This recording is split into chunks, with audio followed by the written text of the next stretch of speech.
Hello, welcome again to the third presentation under pragmatics, and this time around we'll be talking about reference. As way of introduction,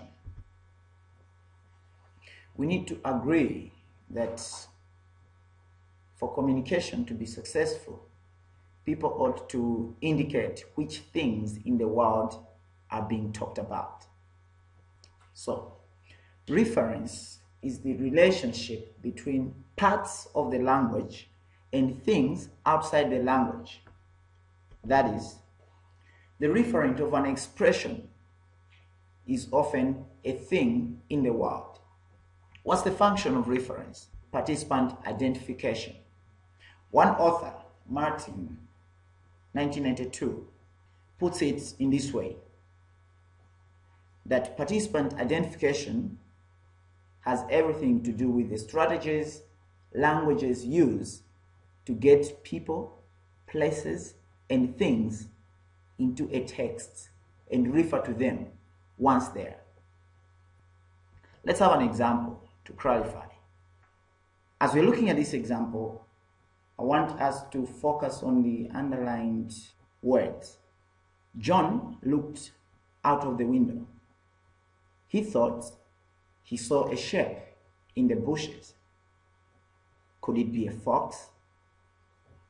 Mary had told him about foxes. However, nobody had seen one for months.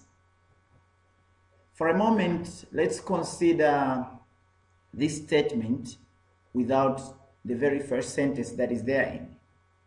He thought he saw a shape in the bushes. Obviously, if you say this statement to someone else, the question is going to be, who is this he? Now, by asking that question, it means this particular person wants you to identify the referent. And that is the subject matter of this particular topic, where we're talking about reference. Let's say the third sentence was simply, could it be it? Instead of, could it be a fox? Obviously, that would also beg the same question. By raising that question, it means you are actually looking for the referent. So that exactly is the subject matter for reference. Now, what are the types of reference? Reference has two types. The first one is what is called situational reference, or exophoric reference, or exophora. The second type of reference is what is called textual or endophoric reference, or indeed just endophora. Exophora implies that you are going outside the text to find the referent. On the other hand, endophora means you are going to find the referent within the text. But again, there will be two ways of finding this particular referent. Either the reader may have to go backwards in the text. In that case, that is called anaphora, when an interpreter of a text has to go backwards in the text to find a referent. The second one is cataphora. This is where an interpreter of the text has to go forward in the text to find the referent. Let's compare exophora and endophora for starters. And in doing so, let's consider this utterance. The first utterance, three boys are playing football, and one boy kicks the ball and it goes through a window, and the boys are looking at it, and a man comes out and shouts at them. Now, let us consider the second utterance, talking about the same thing. They are playing football and he kicks it and it goes through there. It breaks the window and they're looking at it, and he comes out and shouts at them. Are we able to identify the reference in both sentences? Obviously not. The first utterance works well, even without pictures. But you'd agree with me that the second utterance most certainly requires us to see the actual event as it is happening so that we are able to trace the people, the things that are being referred to.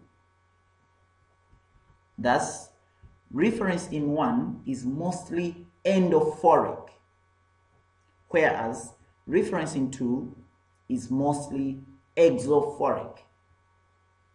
Remember, endophoric is where you are able to trace the referent within the text, whereas exophoric is where you have to go outside the text to find the referent. So in the second utterance, we agree that you most certainly are not going to trace the reference if you simply look at the text. You have to go outside the text. Maybe you have to see the pictures. Maybe you have to see the action as it is happening for you to be able to trace the referent. Fine. So exophoric reference is reference to something extra-linguistic. That is, reference to something outside the text. So, in English, pronouns such as this, that, here, there, as in a sentence, that chair over there is John's. We can only deduce the reference in the context, in the physical context where this particular sentence has been made. That chair over there is John's. If we are not in the physical context, most certainly we're not going to be able to locate or to know which chair exactly is being referred to and what is the position of the chair being talked about. That is subject matter for exophoric reference. In this case, we need to indicate the direction of the chair being referred to in order for us to trace it as the referent. Similarly, if you consider the statement that you can see, did the gardener water those plants? Which plants are being talked about here? Did the gardener water those plants? You should most certainly realize that the statement is somehow connected to the environment in which the dialogue is taking place. That is, the plants can actually be pointed at, and that is how you can trace the referent. Otherwise, the statement as it is, did the gardener water those plants, does not give the listener or the hearer the chance to know exactly what those plants are. This will only be made possible where the speaker and the hearer are in a certain environment. Endophoric reference.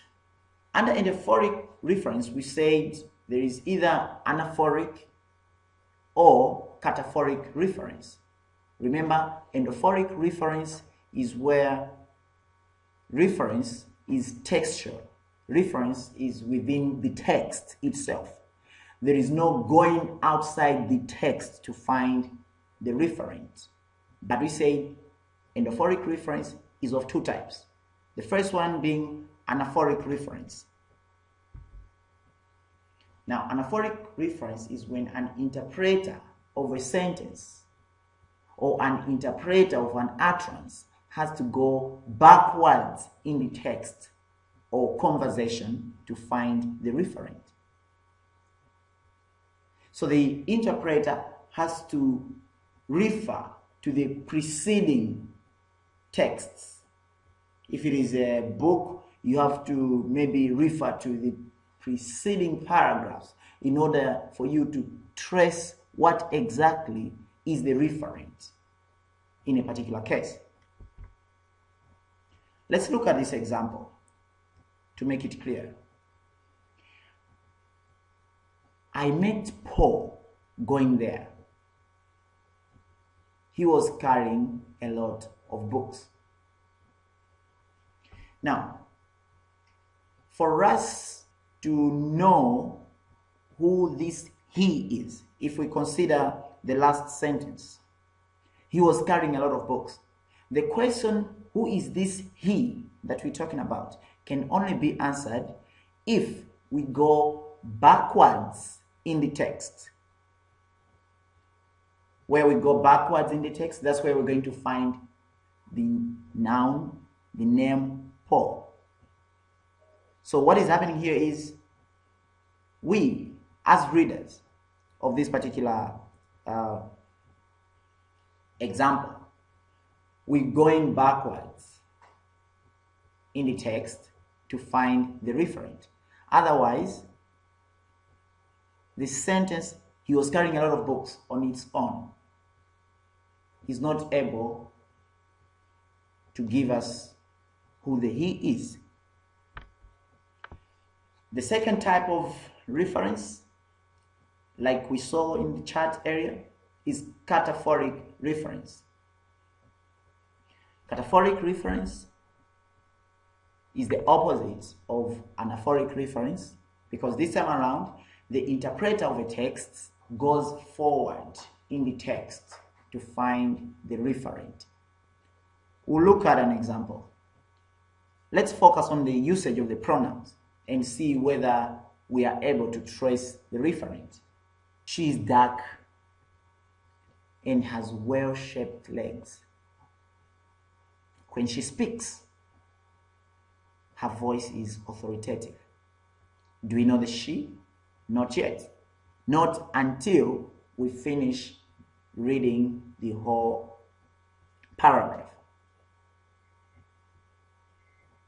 And this is how it ends. That is how you can describe Martha. So now we know the referent. I hope you are able to follow the arguments and the statements and the presentation in general this far. And this is where we end this presentation. Next, we'll be looking at dexes.